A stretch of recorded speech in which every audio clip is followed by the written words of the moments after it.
अनन्या और जादुई खुशी का फूल। बहुत समय पहले की बात है। सुंदरवन नाम के एक राज्य में एक छोटी सी अनाथ लड़की रहती थी जिसका नाम अनन्या था। अनन्या बहुत गरीब थी और जंगल के किनारे एक पुरानी झोपड़ी में अपनी बूढ़ी दादी के साथ रहती थी। भले ही उनके पास खाने के लिए ज्यादा कुछ नहीं था, लेकिन अनन्या का दिल बहुत बड़ा था। वह हमेशा जानवरों की मदद करती और अपनी दादी का ख्याल रखती। सुंदरवन राज्य कभी बहुत खुशहाल हुआ करता था, लेकिन पिछले कुछ वर्षों से वहां उदासी छा गई थी। इसका कारण यह था कि राज्य का सबसे कीमती खजाना, एक जादुई खुशी का फूल, गायब हो गया था। यह फूल राजा के बगीचे में खिलता था और उसकी सुगंध से पूरे राज्य के लोग खुश और मिलनसार रहते थे। जब से फूल गायब हुआ, लोग स्वार्थी हो गए और हंसना भूल गए।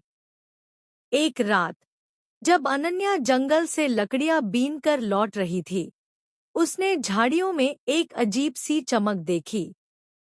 पास जाकर देखा तो वहां एक छोटी सी सुनहरी चिड़िया थी जिसका पंख टूटा हुआ था।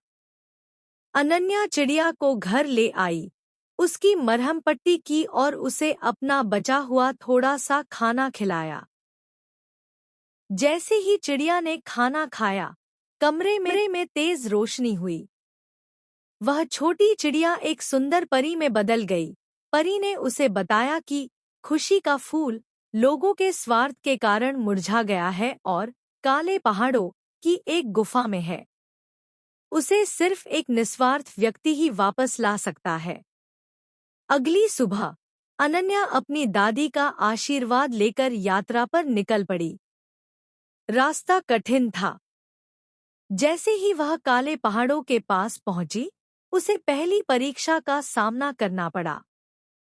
रास्ते के दोनों ओर सोने और हीरे के ढेर पड़े थे। अनन्या रुकी। उसने सोचा कि इस धन से वह अपनी दादी के लिए कितना कुछ कर सकती है। लेकिन उसे याद आया कि उसका मिशन राज्य की खुशी वापस लाना है। उसने सोने की तरफ देखा भी नहीं और आगे बढ़ गई। एक भयानक नदी पार करने के बाद वह पहाड़ की चोटी पर स्थित एक अंधेरी गुफा में पहुंची। गुफा के बीच में एक मुरझाया हुआ ग्रे रंग का फूल एक कांच के बक्से में रखा था। बक्से के पास एक बूढ़ा, खड़ूस दिखने वाला बौना बैठा था। अनन्या को उस पर दया आई और उसने अपने झोले से रोटी का आखिरी टुकड़ा निकाला और आधा बौने को दे दिया।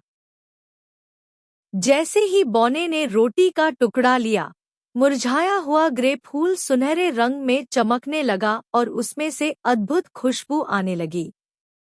अनन्या जादुई फूल लेकर वापस सुंदरवन पहुंची। उसने जैसे ही राजा के बगीचे में उस फूल को लगाया, एक सुनहरी लहर पूरे राज्य में फैल गई। सुंदरवन फिर से खुशियों से भर गया। राजा ने अनन्या और उसकी दादी को रहने के लिए एक सुंदर घर दिया।